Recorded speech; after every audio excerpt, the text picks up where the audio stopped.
Wait, you have a TV? No. I just like to read the TV guide. Read the TV guide. You don't need a TV. Television addict! Television addict! Television addict! Hey everybody, welcome to TV Guidance Counselor. I am Ken Reed, your TV Guidance Counselor, here yet again to discuss classic television with interesting guests, as I've been doing each and every week since February 2014. Normally somebody picks a TV guide from my vast collection of TV guide back issues.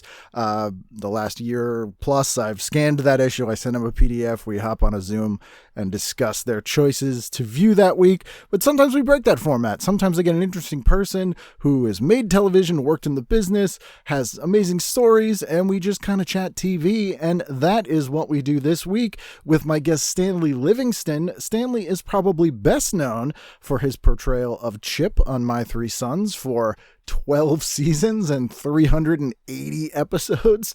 I think only him and Fred McMurray appeared in every episode of that show. And Fred McMurray, interesting way that show was produced. If you're unfamiliar, we talk about that here. But Stanley's also a fascinating guy. He's acted in other things. He's a producer, director, a writer, an editor, just been through every single function in the business and in Hollywood, and a great dude. And I had a really great time talking to him. So I think you'll love this one.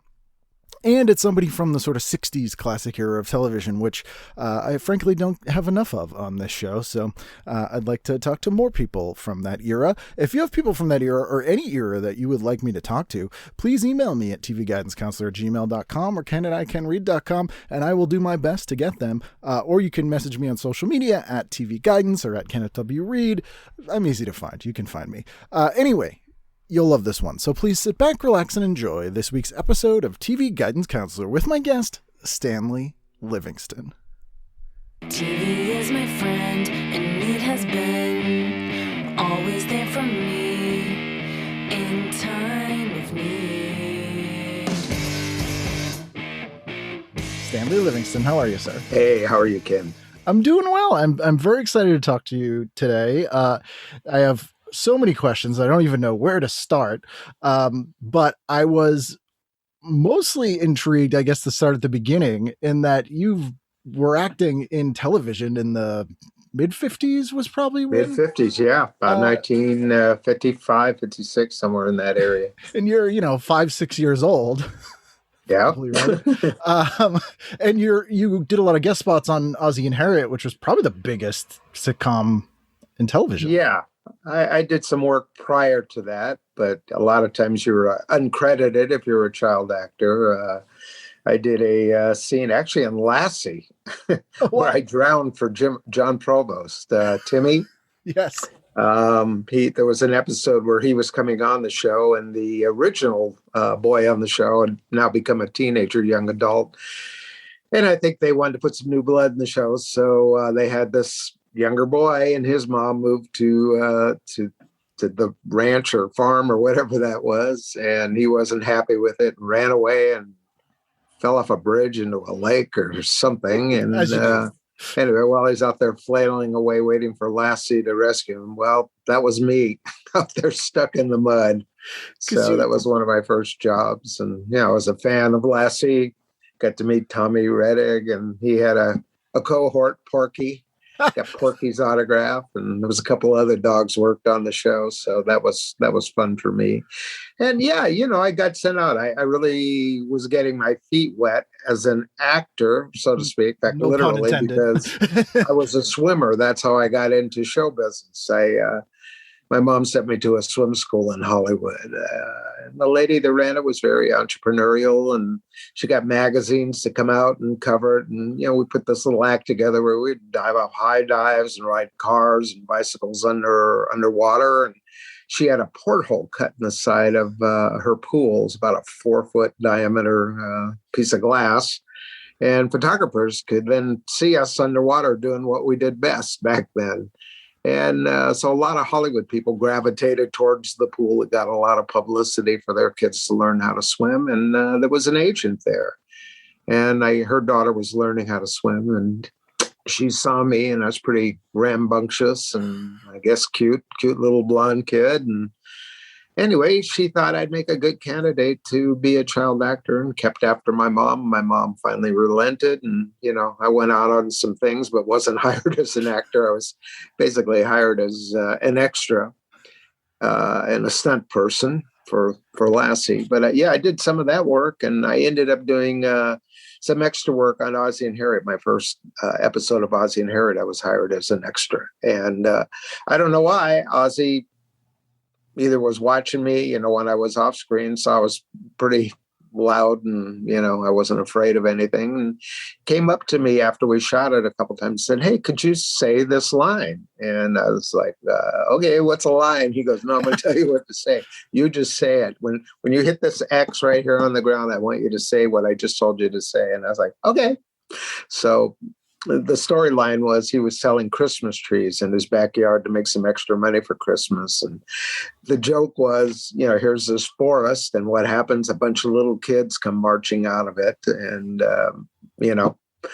my line was, "Sure was mighty good camping in there, Mr. Nelson." So I guess I said it successfully. We shot it again. He moved the camera closer and got my close up. And after we finished for the day, he went up to my mom and said, "I want to have Stan come back, and could you leave your phone number with my secretary in the office?" And we did. And, who knew whether somebody would really call back or not, but he did. And from about 1956 to 1960, I was probably doing 4, maybe 5 episodes of Ozzy and Harriet a year. And then I started doing movies. I was in the Bonnie Parker story, which was a very early AIP version of Bonnie and Clyde. And it was billed with Machine Gun Kelly.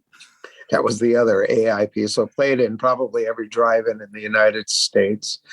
Then I got cast in Rally Round the Flag Boys as Paul Newman's and Joan Woodward's son.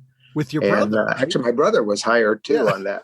He played my brother on that particular movie. And the very first day, we were supposed to be watching a TV set, ignoring Paul Newman when he walked in the door. And the director kept getting upset with my brother because it didn't look like he was looking at the TV set from the camera's angle. And anyway, his frustration boiled over about noon, and Barry was sent to an ophthalmologist. And by 1 o'clock, they found out he had cross eyes. And by 2 o'clock, there was another kid actor there that replaced my brother. My brother was fired.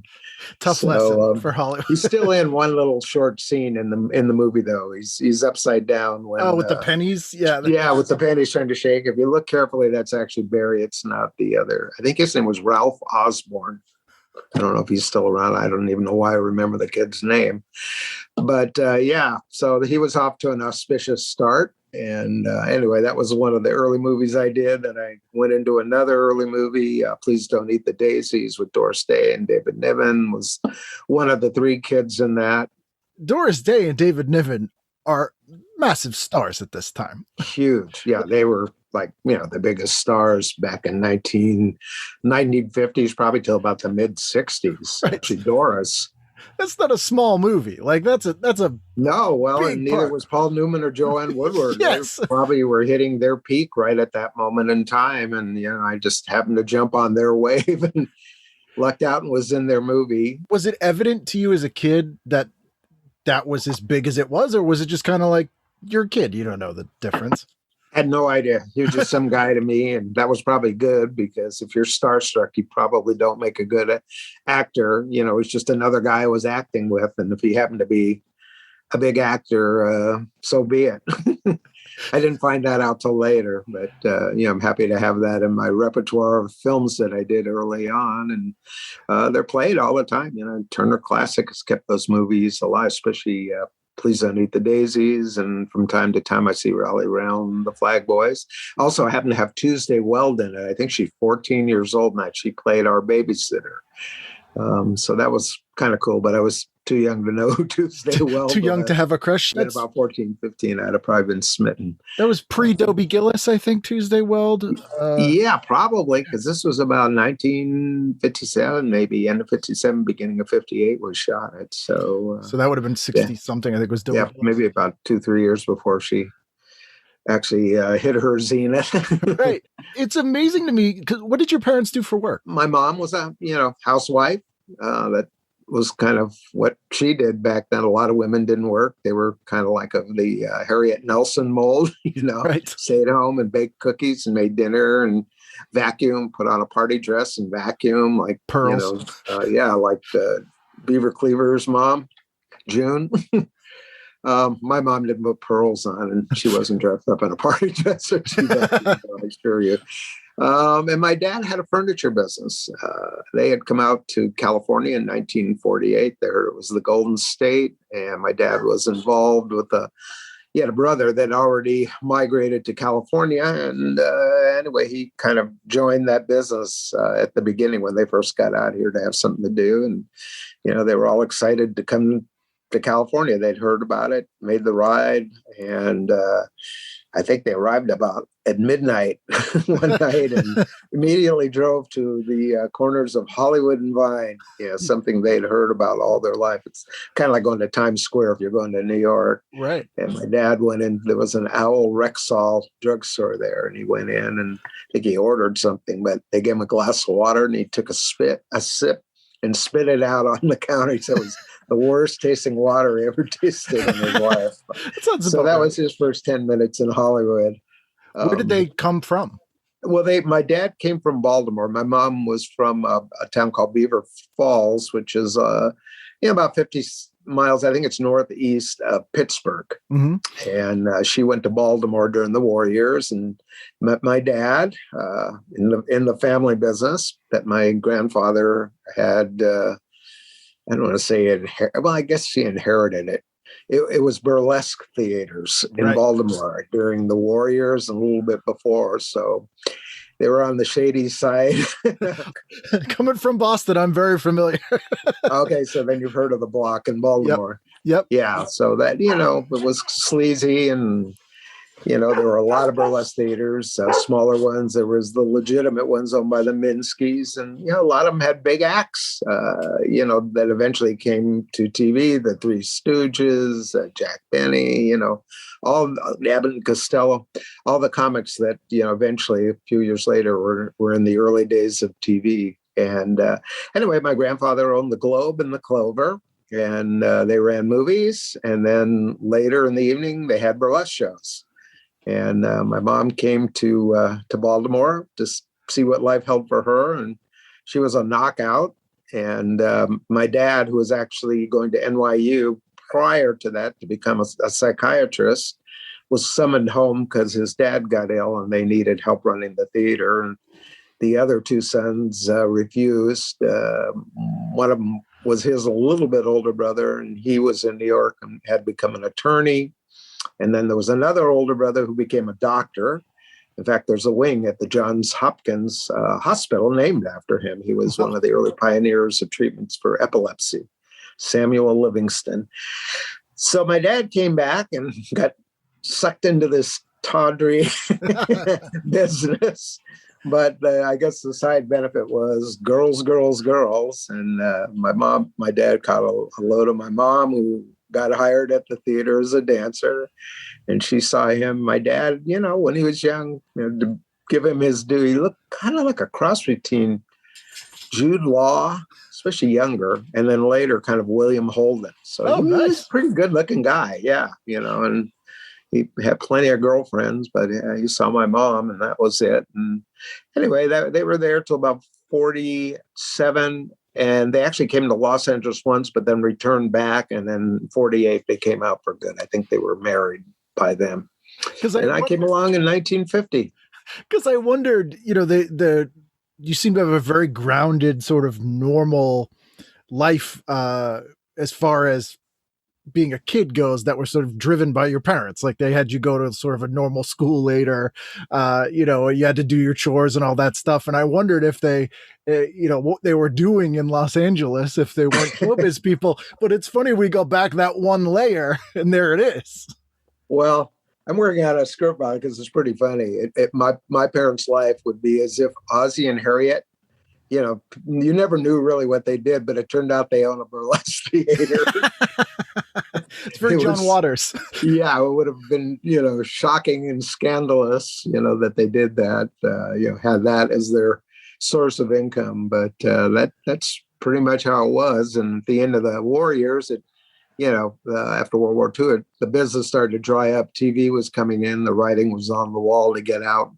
And my mom, I think she wanted to move to California because she did it because she needed money to send her mother, who was back in Pennsylvania, as did most of the women, were, just girls that wanted to make some money and send it home to their folks because the Depression had just ended and, people in dire need of jobs. And I guess she thought she could get money, fairly easy. And it was a better paying job than she would have had as a waitress. So yeah, there wasn't a lot of options. But when the war was over, she says, we're out of here. We're going to California. I don't ever want to talk about what I did again. And when people, you go on interviews when you're a kid, people ask you, well, what does your dad do? What does your mom do? And my instructions were to say, my dad had his own furniture business, and my mom was a dancer, a former dancer. Oh, I didn't mention she was a burlesque dancer. That part was left out. Yeah, and it's.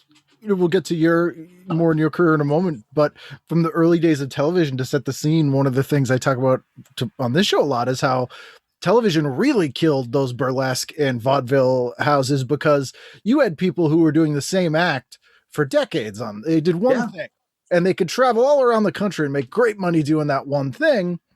As soon as TV started mining that, they're on TV once, it's done. Well, unless you're like Abbott and Costello had a great theater act, a burlesque act, and then they went into the film and drug a lot of the material, if you're familiar with burlesque. And then they had the TV series that went for, I don't know what it was, 3 or 4 years, but, I recognize all the burlesque bits in it. And, they brought that over to TV and introduced that all to, new audiences who were enamored with TV. And, that was the new cool thing to have. And they were selling TVs like they're going out of style in those days. And they needed content. Like now, we're back in the same boat. All these companies have now realized they can't just make movies and put them in theaters. You've got to stream them. And the only streamer until recently was Netflix. And so they were licensing their material, but they're like, well, why should we license it to them? And, they get the whole pie and we get the sliver. If we just had our own streaming service, we could keep the whole thing and there would be no Netflix. So, it'll be interesting to see what happens to Netflix when they can't license content anymore. Yeah, I see it as like this weird arms race that like was in the sort of mid 80s when cable wanted content and you still had drive-ins and regular theaters. And it was just like, let's just put anything. Which actually brings me to my first experience with My Three Sons was when Nick at Nite started airing it in 86, I think was the first time that it started airing. Yeah. So you were definitely on probably the third round of My Three Sons by then. Because the first would have been, it went on, we did the pilot in 1959. Went on the air in 1960, and it ran from 1960 through 1972, 12 years and 380 episodes. Right. Third longest ever sitcom and the second most episodes out of any sitcom. Yeah. I think it's the second longest running sitcom in, original primetime years or seasons. But then it immediately in 73 or 74 went immediately into syndication. So that was the second round from about 74 to about 85. And then by then there was cable companies were starting to pop up and needed content. And they took My Three Sons and we became one of the early pieces of content, say on Nick at Night, which was on from midnight till 6 a.m. And their idea was they were taking all the old, not just ours, but all the old black and white episodes and reintroducing them to, young audiences, or the young people that are now adults and have kids, the parents of the new generation of kids, so they could see what was going on back in the black and white era. A lot of our episodes were never even seen a second time because we made so many episodes per year. We're doing 39 episodes. So if you do the math, you could show 39 episodes and then rerun 13 more, and that would bring you up to 52 weeks. So there were a lot of episodes that were not ever seen even a second time till, wow, that'd be like 25 years after they were originally shown. So I found a whole new market. They did that for about 10 years, and that was working so well. Somebody said, you know what we should do is not just show it from midnight till 6. How about if we get another channel and call it TV Land and show it 24 hours a day, and not only show the black and white, but the color versions. We're out far enough that this is old content. And anyway, that's what they did. So it ran on TV Land for 10 years after that. And then I guess that was 85 to 95. And then all other kind of networks were showing it, the Ion Channel and Lifetime. I don't even, Odyssey Channel. I don't even remember how many. Right now it's on Me TV. Yeah. So the show literally went on the air, debuted in September of 1960, and has never gone off the air. Right. Has never gone off the air. So very few you're talking about 60 years of that. Yeah. It's fascinating to me too, because we'll get into the way the show was produced in a moment, because it was sort of produced in an unusual way, I think, for television at that time, and that it wasn't, you kind of shot pieces of episodes all in lumps for various reasons. Well, that was all done to induce Fred McMurray to become part of the project. And also when Fred McMurray, decided that he would become the star of this TV series, it was actually unheard of a star of his caliber actually going to do the daily grind of a TV series. Most of the people you see, their careers were in decline, and Fred came when his career was at the apex. I mean, he just literally came off of 2 huge feature films, The Cane Mutiny, The Apartment, and he started doing films at the same time for Disney. Shaggy Dog. Shaggy Dog, Absent Minded Professor. So he was literally at the height of his career and was probably the highest paid, I think, performer in Hollywood at that time. So it was like, Fred's going to do TV. The only thing he ever did is he would appear occasionally on I Love Lucy. It's just a single episode, and he was friends with them, or he'd do a Jack Benny show or somebody he was buddies with. But to do the show, to put it in perspective for your, listeners today, he was a big star. Yeah, George Clooney, or like Ben 10 Affleck. years, like George Clooney, or maybe 10 years ago, Michael Douglas, wanting to do this part. And you go, wow, you're giving up a movie career for a TV series. But, it made it one of the most watched TV series for 12 years.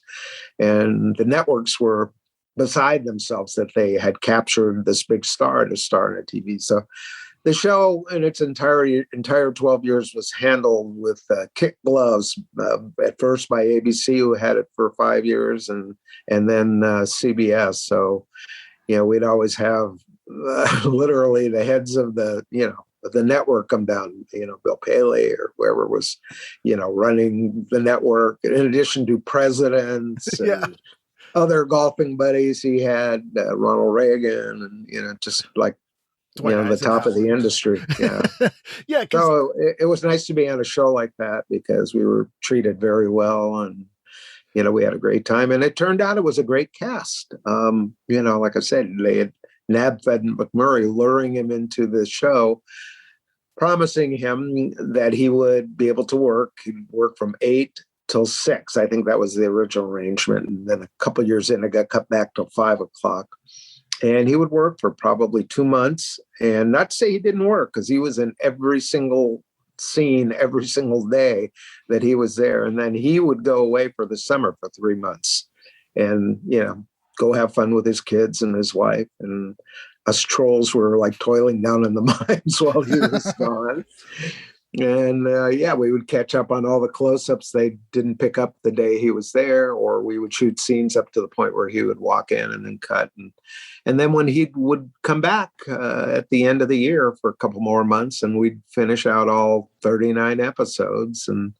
But we never shot anything sequential. I think you were alluding to that before. Most shows, they try to shoot out an entire episode, usually because they have different directors coming in. And, every week you're working with a different director. In our case, we had to have a single director who was willing to commit to being there, because we'd shoot in 3 scenes out of this script and then move over and do a scene out of this script and then another scene. So we might have been shooting in up to 5 or 6 different scripts per day. And so God bless the continuity person. She kept us wearing the right clothes and parting our hair on the right side. As long as the clothes fit, because in 6 months. Well, there was a year where it did that happened. I was, like I said, 9 when we first started, 10 years old. And by the time I got to be about 4, I don't remember if it was 14 or 15. I think I grew 5 inches in about 5 or 6 months. So the pants that I had at the beginning, were like that much too short. You're trying to shoot the same episode. I look like Little Abner or something. It's like a body switching movie. Like he's hulked out. Right. Right. Or, honey, I stretched the kids. Yeah. I put all the clothes in the dryer. Because movies are shot non-sequentially, but shooting 5 different stories at once is tough for even the most seasoned actor. I imagine as a kid, it was difficult to keep all that straight, or were you just focusing scene to scene? It was easier than that, I was going to say, my 3 sons, to be honest, it ran the emotional gamut from A to B. It wasn't A to Z. Yeah. So it was pretty easy to keep the continuity pretty straight. Although I have to say, the first year we did have very emotional plot lines. We had one where Bub was moving out. And, I had an enormous crying scene, I think about 4 or 5 times the first year. And I think that's why they hired me. I was known to be one of those kid actors that could cry on cue. In fact, that's how I got my 3 sons. I left one of the qualifiers out. While I was doing Ozzy and Harriet, I occasionally, when I was, do a scene and then I wasn't going to work again for 3 or 4 hours, I go walking around the lot. My mom just said, go ahead, just don't make any noise if you want to go on another stage, or, just mosey around. Because Totally if I didn't do that, I would have probably been a pain in the ass. I was pretty rambunctious, so I was burning off steam. I went on to the stage next to us, and I saw they had a horse there, and I thought that was cool, because I was just taking horseback riding lessons at that time too. And so when they took the horse off after shooting the scene, I just kind of followed the horse and the trainer off and started talking to him. They had a little stall on the side of the set there with hay and some other stuff. So the guy was really cool. He said, hey, do you want to, learn how to brush the horse? And I said, yeah. So he gave me 2 brushes and showed me how to do that. And then he gave me some carrots and said, feed it to the horse. So I did. And anyway, that was a lot of fun. So I'd go over there when I was doing Ozzy and Harriet. Well, because I didn't watch that show, I didn't realize that was Mr. Ed. So I'm over there like playing with Mr. Ed on my time off. And then I went on to another sound stage. It was actually across from stage 5 where we shot Ozzy and Harriet. And they had a dog. It was a basset hound. He was really cute and fun to play with. And I got to know the trainer there. And, he was allowing me to play with the dog. Anyway, one of the times I was over there, I got caught. And this guy came up to me and said, who are you? I stuck out my hand and said, oh, hi, my name's Stanley Livingston. So I think he was impressed with that I wasn't some shy little kid. And I think it intrigued him. So he stood there and talked to me for probably about 5-10 minutes. And then he says, where's your mom? And I remember I said to him, am I in trouble? And he said, no, you're not in trouble, but I would like to meet your mom. I said, okay. So I took this guy, across the way to stage 5 and introduced him to my mom. And then I kind of wandered off. But my mom, her eyes nearly popped out of her head because, again, I didn't know who the guy was. It was Jackie Cooper, right, who was a big star, both in films and TV. At that time, he had a series on called Hennessy, which was what the set was that I walked into. And he was a former child star who, I remember from all the Wallace Berry movies, I just didn't recognize him as an adult, and Little Rascals, of course. But in 1934, he was in a movie called Skippy, which I believe won the Academy Award. And he was nominated for an Academy Award as a child actor. And for years and decades, he was the youngest person ever nominated for an Academy Award, I think until Kramer versus Kramer came along, and Justin Henry was maybe 6 months younger than he was when he did Skippy. So anyway, he left. And then 2 months later, the next thing I knew, he had hired me to play Skippy in a TV version of it. So there was going to be a TV series called Skippy, and when they were doing the pilot to see if they could sell it to one of the networks. And anyway, I was the star of it, literally on screen, probably 90% of the time. I had about 90% of the dialogue. And, for a kid, I had just literally turned 8 years old when we filmed it. No pressure. So I was very, yeah. Well, when you're a kid, you really, it was just kind of what I did now. So it was kind of a good thing because I'd done some movies and done the Ozzy and Harriet thing. So I kind of, knew what I was doing. I remember shooting it, and then it unfortunately didn't sell, but it became a great audition piece for me. And it's how I got all my work. My parents, unlike, 20 years ago, VHS tapes came along, and you put your scenes on a VHS tape and you would give it to the producers to watch you act in addition to your resume. But that was where your reel was. And then DVDs came along. Now we're into the age of just digital files. But back then, how this had to happen was a very convoluted, complicated, expensive process. My parents would have to borrow the 16 millimeter print of Skippy, go rent a theater, and then have the producers come in like after midnight to watch it. You'd have to wait till a theater, went through its daily program of shows, and about midnight they were ready to close down. But you would pay for the theater, and you'd have to pay the projectionist to stay there for an extra half hour, and show it. So yeah, that's how I got Please Don't Eat the Daisies, was because of that. And that's how I got My Three Sons. My parents had borrowed this reel again and showed it to the producers. And the very next day I got hired. But ironically, I had never seen it. It was past my bedtime. It never played on TV. And I think Jackie Cooper realized he either wasn't going to sell it or wanted to do something else. He went into another series, if I remember right. But, from time to time, I'd run into Jackie later when I was an adult. And I said, hey, you don't have to have that Skippy thing, man. I never saw it. I'd give anything just to see what I did, or if it was good or not.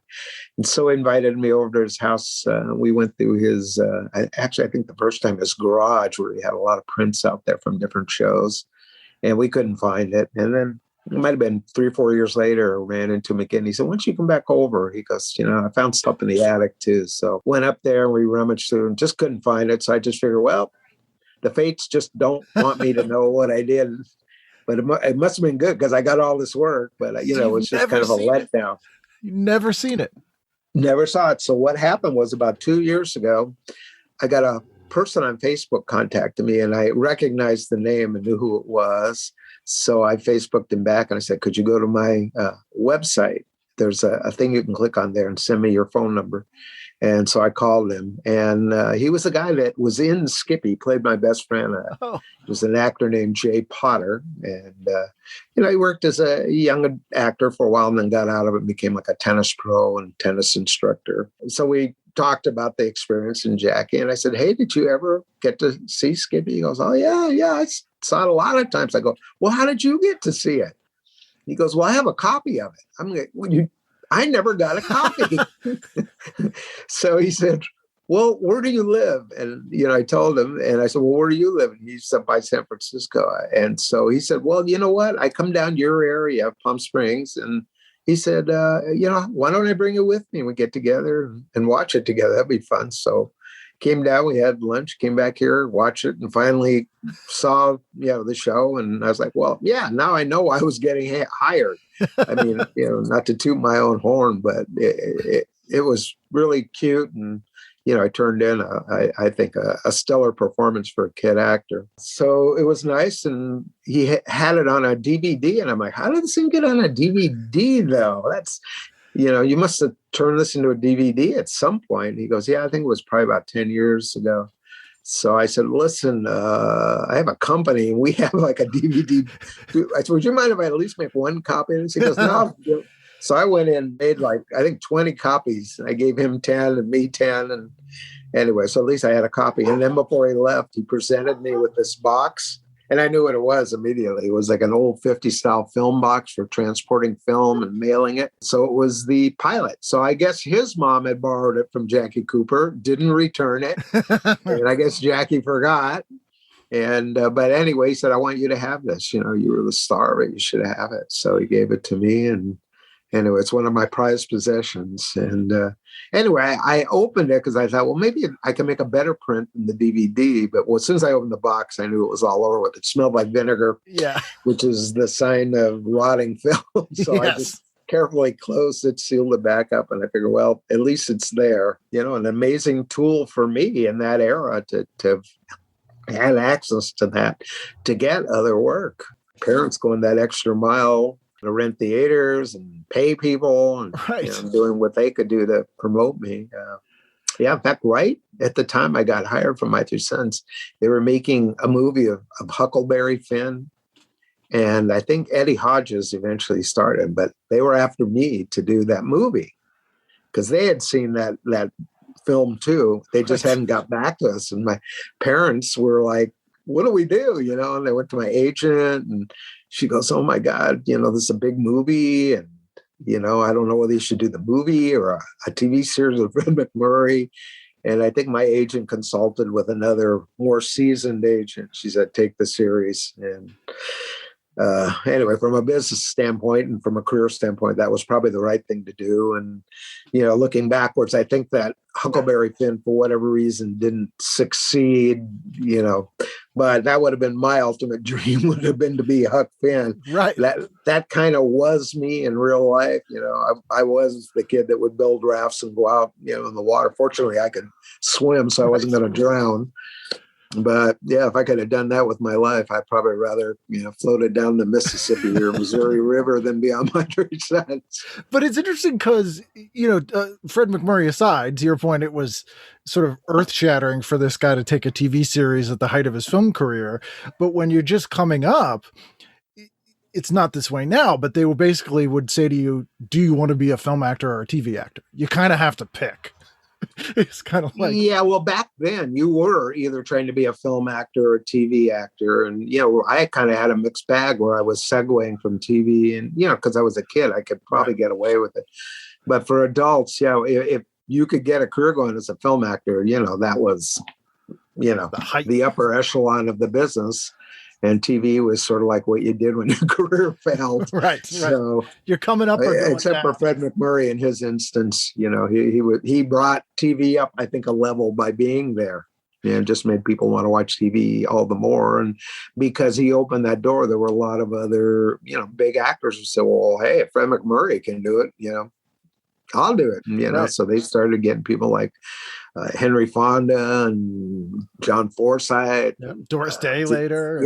Doris Day eventually came over to TV. So a lot of people doing it. And now big movie stars are doing it again. Because they're just not making enough movies to supply work for everybody. So if you want to work, not only are you not on TV, you're streaming. Right. So what's that? But you got to eat, It's true. It's one thing I've learned doing this show and doing stand-up is, acting is one of the more blue collar professions I've ever encountered. Oh, it's very blue collar. It's just work a day, and although people may get paid more than your average person would for like a plumbing job, they may not work again for a year. So they sort of have to. That may be your only job that year. Yeah. And it's a weird thing because now once you've also been acting for so many years, it's hard for you to go and get like a temp job in an office if people are like, aren't you from that movie? So right. Weird. Or even worse, you're serving a burger at McDonald's. Right. So it's a weird limbo that I think a lot of people didn't really consider. Did you watch? Well, from the outside looking in too. I mean, the business sells itself as this very glamorous business. It's really nothing more than a glorified factory job. You know, you go into the factory about 6 a.m. and when you come out, it's dark. It's now 7 o'clock at night and the whistle blows and you go home and you're still not done because you got a homework. You got to learn your lines for the next day. You know, at least when you go home from, wielding a sledgehammer all day, you don't have to do that at home. Memorize the sledgehammer moves for the next day. Yeah, seriously. Did you used to watch the show? It's not what it's cranked up to be. Like I said, it's sold to be very glamorous. And, certainly certain parts are, the premieres and the parties and all that. But that's mainly for the 1%ers, again, that are at the top of the industry. And, the problem is you can be a 1%er 1 year and you'll never hear from your agent again the next year. 0%. What did I do wrong? You didn't do anything wrong. It's just somebody else's turn, and the movie you were in didn't click the way they hoped it would, and that was your chance. You just didn't realize it. And you never bothered to learn how the industry works as a business. You just know how to be an actor in it. So you're screwed. You see more people coming and going than it's horrible.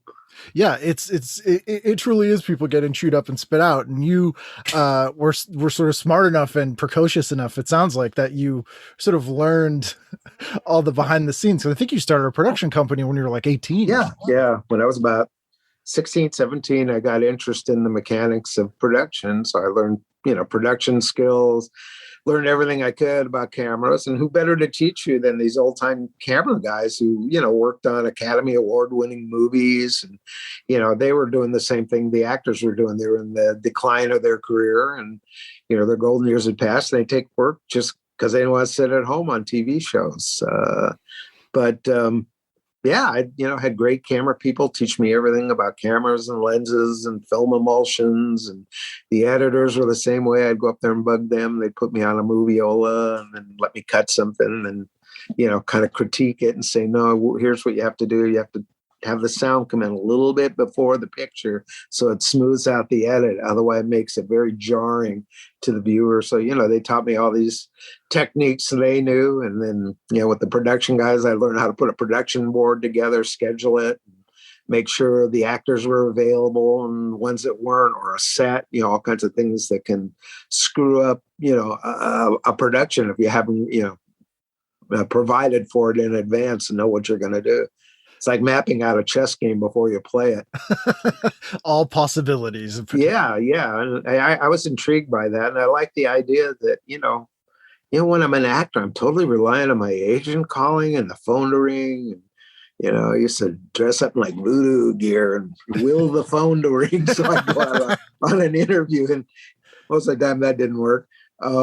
But, with the production, starting the company with a buddy of mine, we were sort of in control. We go out and solicit and get, videos to shoot. It wasn't glamorous, it'd be like commercials, industrials, musicals, music videos, whatever, we just took whatever. But you're busy and, it was satisfying to, plan it all out, do it, and then edit it and hand the finished product over. So, that was kind of a neat thing. And I didn't need an agent, to do that. So make your own work. Yeah. You kind of had your own work. And as long as you were fairly not lazy, it worked out, Things changed. When I started doing it was film. Then it was shot on film, but then we went to, instead of moviolas, chem tables, then finally to linear editing, and then finally non-linear editing when computers came in, and all the different kind of editing programs, Avid, Media 100. I finally ended up, I liked Final Cut Pro, so I tried to do that as much as I could. And there was Adobe Premiere, it was pretty nice. But, you end up sometimes working with all of them. It just depends what the production is. But when you have that sort of analog understanding of because essentially things like Avid and Movie 100 and those digital ones are sort of emulating what Moviola did, more or less. Yeah. So if you understand the principles, it's manipulated. Easier. Yeah. In a virtual space, and it's a lot of key pushing, to get it to do what you want to do. But you can do so much more. in terms of, color grading and color correction. You shoot it over to DaVinci Resolve, and then you're working over there for a while. And you come back and go, oh, I need this thing. Okay, I got to go into Photoshop and make that and then send that over. And, you're doing all kinds of different things. So I just, as best I could, learn how to do everything. But that would be 10 labs that would have to do that. And you'd wait weeks and days. Oh, yeah. Some guy sitting there with a machine just looking at each frame and color correcting it, where, this you can, kind of make up a formula and then apply it, to the things that need it, or save that formula. I did a project called The Actor's Journey, and I remember we shot the whole thing with green screen. And as much as you thought there was a formula to knocking out the key with everybody, sometimes people's skin color wouldn't work, or especially certain color hair. If somebody had real yellowish hair or kind of a light pink going into red, that was like, it would ravage my key. So, trying to work around all that. But you learn how to do it all. I mean, now Final Cut Pro, I think about all the agony I went through when I edited, because this was a 10-hour series I did called The Actor's Journey. And it was basically a program not having anything to do with acting. It had to do with the non-performance skills of acting, meaning the business side. Right. And I brought 100 people from the industry into it. Not just actors, but directors, producers, agents, managers. Had the president of the Screen Actors Guild at that time, the president of the DGA, all teaching this program. And it had about 65 topics. And like I said, it runs about 10 hours long, I think exactly. So it was a lot of work. It was like 10 hours of keying. So that ate up probably a year of my life, just waiting for your render files to render. Right. And if something was wrong, you'd have to do it all over again. But anyway, I look at Final Cut Pro now, it's sort of like, you just go ahead and grab like that tool, the keying tool, and drop it on it. Bang, it's gone. Right. I had to manipulate probably 100 buttons and sliders to get a good key. Yeah, it's so much easier to make quality stuff now technically. But I think that in a lot of ways, and this might just be me being cynical, we lose some of the innovation at that point, because people don't need to necessarily be as creative to work around some things. Well, yeah, in one sense, but the other sense is having all this stuff being so simple and some of it automated, is it gives you the time to try other things. True. To assemble some alternate point of view of the same scene, that if you were under the gun, you're taking your best crack at it, moving on. Where this one's like, hey, I've still got it. I allowed 2 hours to do this, and I got an hour left. I'm going to see if I can cut it a completely different way and what that would look like, and see if I like it. And yeah, most of the time, I think your gut instincts are right, and you nail it the first time. But then sometimes you go back and look and it bothers you, and you kind of got to go back and see what you can do with it to bring it up to par, or just something feels wrong. So yeah, it's kind of a time saver. The other thing too is in the new Final Cut Pro, most of the stuff's rendering in the background, where when I cut this program, it wasn't. Every single thing that I did or changed, it would take anywhere from 5 minutes to sometimes an hour or 2 hours to render out. And which was, so you go away or having 10 cups of coffee and then come back and look at it. And sometimes you're like, okay. And then finally you get right near the end and you go, oh, that didn't work. Oh, I got to do this all over. There goes another 2 hours of rendering. Oh, God. I know. And then even when that was the other thing I used to have a beef with, it would try to estimate the time you were going to wait, and it would say like whatever, 2 hours. And then you finally learned that there was like real time and then Final Cut Pro time. 2 hours in Final Cut Pro time might be 4 hours in real life. So it's like being on hold with customer service. Yeah. I swear I lost a year or two of my life rendering on that particular show. So it was really, crazy. But yeah, I was glad it got done, because at least there's something out there now for actors that tells you what everything is and the realities of the business, the hardcore reality. 45 of those people got nominated for Emmy, Golden Globe, and Academy Awards, or won. And, so it's not like you're learning from your drama coach who, was acting 2 years ago, and I had opened up an acting school. Right. And, he may know how to teach you how to act, but he certainly doesn't know the industry. So, Yeah, I wanted something that was realistically and something that, actors could look at, hopefully prior to them starting to do it, because it's just such a time saver when you know what you're doing. It's like anything. If you know what you're doing, it is so much easier.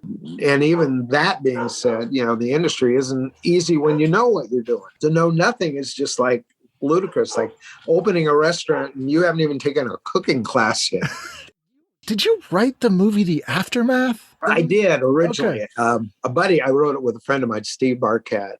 And what happened was it was a completely different film than what it is. It's such a weird movie. Yeah, it was had a lot of light moments and kind of a neat humor in it, because the other character really didn't know what he was doing in the future. Yeah, the one guy's all geared up and got hiking boots and guns, and the other guy was a professor. So, into the future, he wore his loafers. Yeah. So it kind of had that humor where the other guy's trudging through mud. And as soon as he walks in, his, penny loafer would come off or whatever. Like a buddy cop thing almost. It's It kind of had the two of them playing off of each other. One guy, always saying you got to be prepared for the future, and he is. And the other guy not believing anything would go wrong, and is totally relying on, electric shavers and percolator coffee pots. And like I said, no hiking boots because they hurt.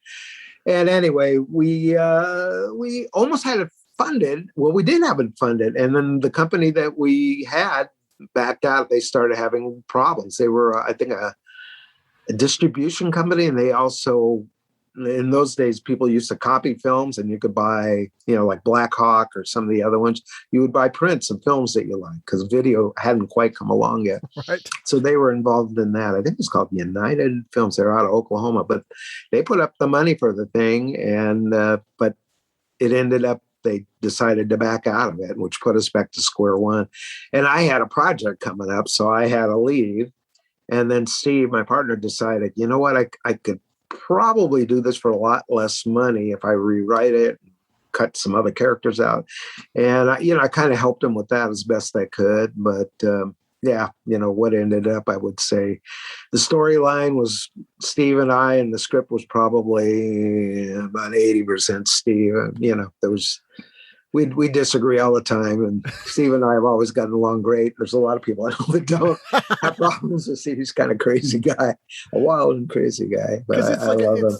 If people haven't seen that movie, it's sort of post-apocalyptic. There's sort of like that's cannibals, and it's we had all that stuff in it. Yeah, originally they were supposed to be on an island, and at the time I was friends with the publicist for Goodyear, so we were going to be able to use the blimp. Oh wow! So we had shots of them, taking off, from LA and then being deposited on this island. And anyway, it's kind of a lapse of time goes by, and they go back. And when they get back, they can't go because the guy doesn't show up with the blimp. So Right. Somehow there's like a boat or something floating offshore. And that's when they first discover something went wrong, because there's all these corpses, rotting corpses on it. And anyway, it's got a motor, and they come back. And anyway, they end up, that's where the movie kind of picks up again. When they redid it, they had him in outer space. Right. It was Steve. Have you seen the film? I have, yeah. Oh, yeah. You sound like you've seen it. Yeah, it was Jim Danforth, who's the special effects guy. Mm-hmm. And Dennis Murin was the special effects coordinator on that film. I mean, he's the guy that went on, to do all the Star Wars movies. But the spaceship and the shooting of that was all done by Dennis and his brother. And so he had some, pretty good people working on it. The effects are, it's hard to gauge effects when you've seen what can be done, with Right. computerized effects. In fact, that was just coming in after they shot all that. Steve was still editing it. We went over, and Dennis was already working with these computers to do multiple passes at the same object. So you could, composite different things into it. You would have, 10 things happening at once, but each one happening on a different pass. And Right. then you composite them all together, and they look like extraordinary. Like a super matte painting almost. Yeah. Where the other, kind of wasn't that, but the spaceship was, I guess, kind of cool. And, for the amount of money, although that was a considerable amount of money to spend back in, I guess it was probably, when they finally did shoot, I think it was 75 or 76. I think it was about $300,000. That was still a lot of money. And it was shot on film, so that brings its own burdens, carrying a camera around like that. And, you don't have the luxury of, 100 takes, like you do with digital. Film is expensive. It was expensive, yeah. And, he spared no expense with the soundtrack, when they recorded it. It was recorded in Hollywood on a huge stage with about 100 musicians. John Morgan, composed the music. And I look at it and I have fun, watching it now. It's just, I'm not really judging it anymore. Right. Yeah, I think, Steve it was tough because the audiences are brutal, man. I remember he had a screening once in Hollywood. It was at the Egyptian Theater, and people were laughing at one part of it, and I could see steam coming out of Steve's head. By the end, there's a couple guys that raised their hand and asked questions, and I finally got to the point. How would you like to step into the back alley? After the show. It's always a bad sign at a screening. We can resolve that out there. Yeah, Steve, he's a great guy, but I think, he was really vested in that film, and I can understand why. It was all his money now, right, on the line, and it was his baby for a long time, and he's still, we talk all the time. He just got somebody I forgot where it's going, but it's going into another iteration. I just did a Blu-ray a few years ago of it. I think Vinegar Syndrome maybe did. Yeah, he just told me something recently, and it's sort of a big deal. He should make some pretty good money off of it. So are you a fan of horror and genre and sci-fi? Me, yeah. Oh, I was crazy about all that. My dad introduced me to like Frankenstein and Dracula when I was about 6, 7 years old. They had kind of in Hollywood at the regular theaters, they would re-release prints every once in a while. And I think I had seen Dracula and Frankenstein on TV, but let me tell you, it wasn't the same as seeing in a movie theater. It was much scarier. And I just always loved it. Then there was a magazine out there called Famous Monsters of Filmland. Yep. Yeah, so I had, I think, almost every issue of that. And the ones I was missing, because I sort of jumped in early on that. And when we were shooting My Three Sons, I'd go down to across from Paramount. There was a restaurant there called Oblat's that I ate lunch with at a lot. And they had a magazine concession stand there, and they always had Famous Monsters. But I remember when I was about 13, I think it was doing How the West was Won, and I had the magazine, and on the back page it had where you could buy all the back issues you didn't have, so you could still buy all of them. And so I remember I checked all the ones I didn't have. It was probably about 8 or 9 magazines, and I sent $13 to Forry Ackerman. Yep. In cash. I never got my magazine. I never got them. So yeah, when I finally met Forry Ackerman, yeah, it was funny. First thing I said to him, I said, "You owe me $13."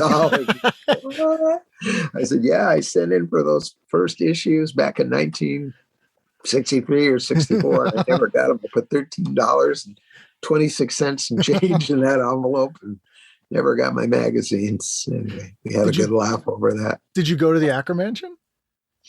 Well, Forry's in the Aftermath. Yeah, I was going to say. Yeah, I don't know if you remember. Yeah, when they go to the museum. Yeah, that was supposed to be John Carradine. I had talked John Carradine's agent into letting him be in this movie. Like, it was, hard to talk him into it. It was, I think he was kind of down on his luck, because I remember. He did. Yeah, we said, well, we've only got I think it was like $1,000. And his agent goes, well, he works for $2,000. I said, yeah, but all we have is $1,000. Right. He also works for $1,000. We had him, and then I think he ended up in the hospital or something around that time, and we ended up having to recast the part. And Steve, I think, had met Forry before I did, so he had talked him into being in it, and it's one of Forry's few feature films, I guess, or maybe his only one. I don't know. He's done some cameos. So you never went and visited his little museum? Oh yeah, no, I went there. Yeah, I saw. Oh my God, it was like a museum of everything I saw either in the magazine or, pieces of props, Lugosi's ring, wardrobe. Yeah, he had all that stuff, which, I was just drooling over. I don't know why I didn't push more, because I think I probably would have excelled, had I kind of went for more horror and sci-fi vein, especially the horror. I mean, I saw everything. I just loved horror films. And, to this day, I try to see as much as I can. But, I'm still a fan of the classic ones and, all the neo classics, Nightmare on Elm Street and Halloween and all the things they spawned. But I just like that genre, I guess. Yes. Yeah, I got real Monster Kid vibes off you. So I was like, I got all my Revell Monster, remember the models? Yep. I have them all. They're built. They're in a box in my garage right now. I've yet to build this bookcase in my office here, and I was going to, put them in there. They were before I moved. I had them all out. The Mummy and Frankenstein, Dracula. Was it the Wolfman, Creature from the Black Lagoon, the Hunchback, and Jekyll and Hyde. And then the Victim was the really rare one that got pulled because it was too violent. It was like a model of... Yeah, well, it's all relative now. Just watch like Saw or I know. Hostel. God. Because you were working in Hollywood as a kid actor in this really interesting time before the sort of new Hollywood came about, and the sort of, to your point, with the sort of artisan, cameramen and all these people who worked in the beginnings of Hollywood were still around. So did you ever get to either meet or see, like Boris Karloff was around, like he was? Well, I got the next best thing. We did a Chevrolet commercial once at, I think it was Samuel Goldwyn Studios, and the makeup man for the day, Jack Pierce. I got made up by Jack Pierce. Just regular makeup. It's autograph, There's so funny, how you have your idols too. I didn't really care about actors. I would have rather had his autograph. Never met Bela Lugosi, never met Boris Karloff. Peter Lorre I met and talked to him one time on the phone, and he was like probably one of my absolute favorites. This was around the time too, I think his career was fading, and he did a couple of films for Roger Corman, Comedy of Terror, The Raven, which his comedy contribution to it just, I was in stitches. I just thought he was the best. He would have been, if they hadn't got William Frawley, he would have been an acceptable bub. That's a whole alternate universe now that I want to see. It's Peter. Yeah, I know. Just that voice too. Chip, you need to go up there and get that bed meat. You dry the dish. Yeah. Man. No, Johnny, not the slow way. Or even Vincent Price would have been great in that role. Oh, my God. Yeah, he was another hero. I love Vincent Price. Just his performances, and there was just a twinkle in his eye too when he's doing them. It was serious and well done. And I thought the art direction and all those Corman films like Pit and the Pendulum and Tumalagia and all the ones he did. There's just, they were probably using other people's sets, because they couldn't afford to build them, but they got permission to go shoot on them on either they're off day or before they got, torn down. And it just, up the ante so much to your usual horror film. If you look at Night of the Living Dead, what's the set? It's a bunch of trees and you're outside. Farmhouse. All you need is like a bone from somebody's leg in that farmhouse that looked destroyed. But those were just, they just had a look about them, and the music was great. And, the scripts tried to be, more than just a horror film. They had, I want to say, a poetic, sensibility to him. I know that's because of Richard Matheson, but if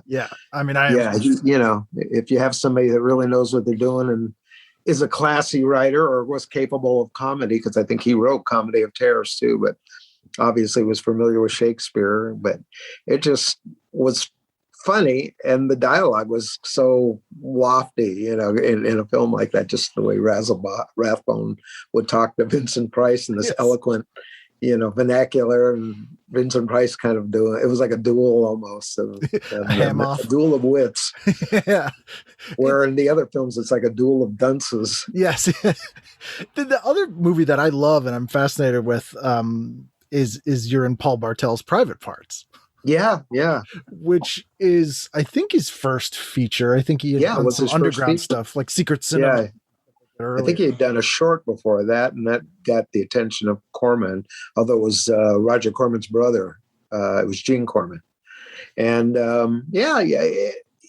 Paul was, it wasn't like I think he was slated to do horror films. He seemed more like Alfred Hitchcock to me. And the more I've seen Private Parts over the years, it kind of, you could see that film being directed by Alfred Hitchcock. Yeah, it had, but it also has this sort of amazing, sort of demented Yeah, twist to it that reminds me yeah, almost of speaking of Hitchcock, like Brian De Palma's earlier stuff, like yeah. Sisters or that kind of stuff. I think it would have been a little bit too tawdry for Hitchcock, but the style of the shooting, and I don't know. Like I said, if you eliminated a few scenes and just changed a couple things, so it was just a straight murder mystery, it could have been that. I mean, anytime you have the lead actor being what was it, hermaphrodite, I think, or something. Yeah. There's some weird humor in that movie too that definitely he would use on like Death Race 2000 or Eating Raoul or something a little later. Yeah. Or like I say in Hitchcock again, had he lived, another 20 years, the demands of what people wanted to see in the cinema was, more like that. I remember I took my family to see it because when I had the script, that scene in the beginning where that head gets lopped off, that wasn't in the script.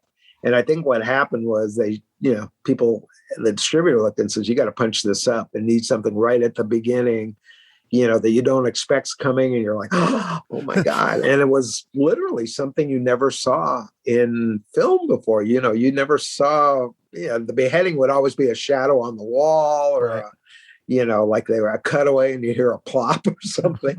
This they actually show the head, getting whacked off and then rolling down the hallway, which was pretty brazen. Anyway, I took my entire family, and I was married at the time. My in-laws and their little, kid, he was probably about 6, 7 to see it because I didn't know.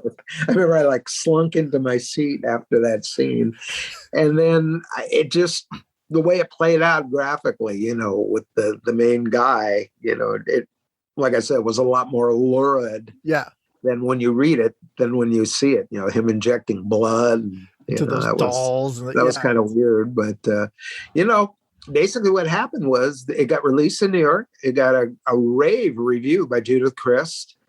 But because of the title, MGM had trouble getting it placed in the theaters because of the title. The Private Parts, it sounded like a porno movie. Right. And they wanted to place it on the page where they had porno movies. And at this time, newspapers would print things that were X-rated. They would gray the page out. It wasn't in that black ink. And so it ended up on the gray page, and people thought it was a porno movie. And this was after it got this amazing review from her. And so we all thought, oh, wow, this is going to be great. And then, found out it went there, and it didn't serve the film well. And it went into the MGM library for about 20, 30 years. And then I'd heard that, after Ted Turner bought it, that he liked it and, wanted the movie shown on Turner Classics. So it started getting life. And then a couple times in LA, we had a theater there called the New Art that would play, old or classic or unusual movies. And I think a couple times a year they would do it.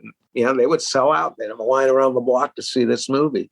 So it sort of became like a cult film or something. Yeah, absolutely. Bartel has sort of been rediscovered. And I know Tarantino was a huge fan of that movie and on the New Art. So yeah, he was a funny guy, and I remember all the times I see him, he was just, I go, you're spooky sometimes, I was thinking to myself. He's an interesting guy.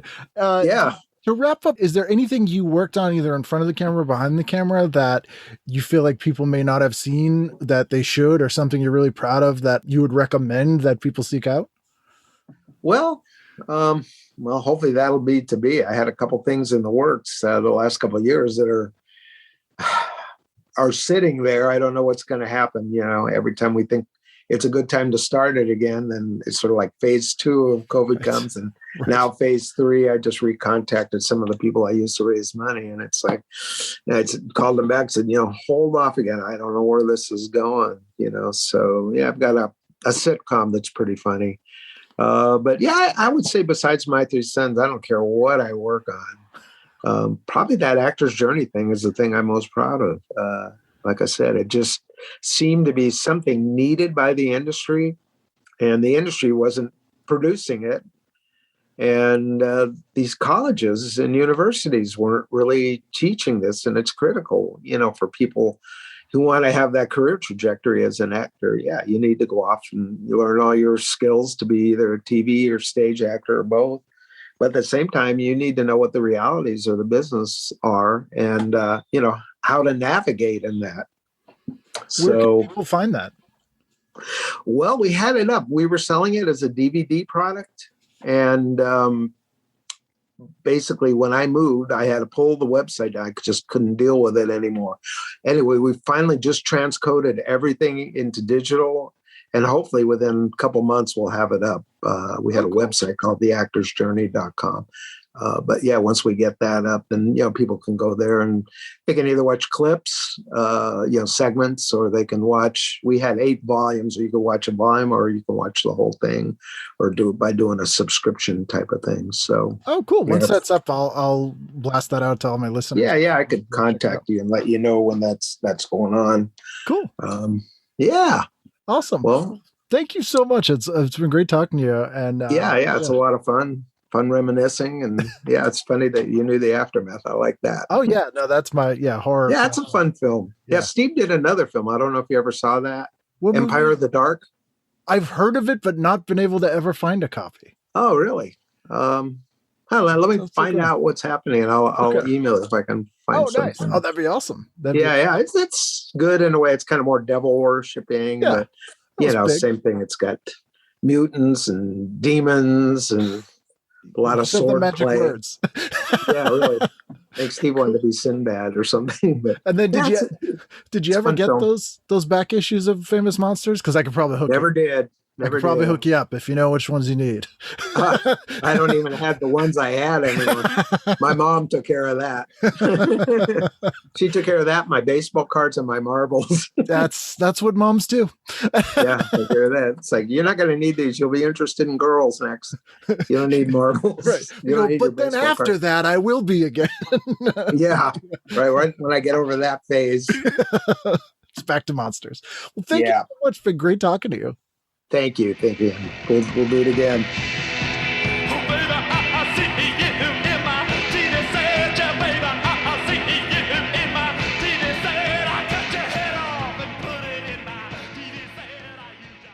That's Stanley, great guy. Maybe we'll do a part 2. We didn't deep dive into My Three Sons. There's 12 whole years there of pretty amusing stuff. And he did a bunch of cartoon voices. He was Devlin, which was sort of the Hanna-Barbera Evel Knievel ripoff cartoon. We didn't even talk about that. So there's a bunch of stuff we could talk about. So hopefully we'll do a part 2 at some point. Thank you guys so much for listening. I have brand new episodes each and every week. Please subscribe to the show. Wherever you found this, if you want to leave a quick review, stars, write something, whatever you want to do, that is huge help for people finding out about the show. We also have a Patreon, patreon.com/TV Guidance Counselor. I put up sort of fun videos or whatever weird stuff on there. Even $1 a month is a huge help for the show. And I thank you again for listening, and I hope to see you next time for a brand new edition of TV Guidance Counselor. It ran the emotional gamut from A to B.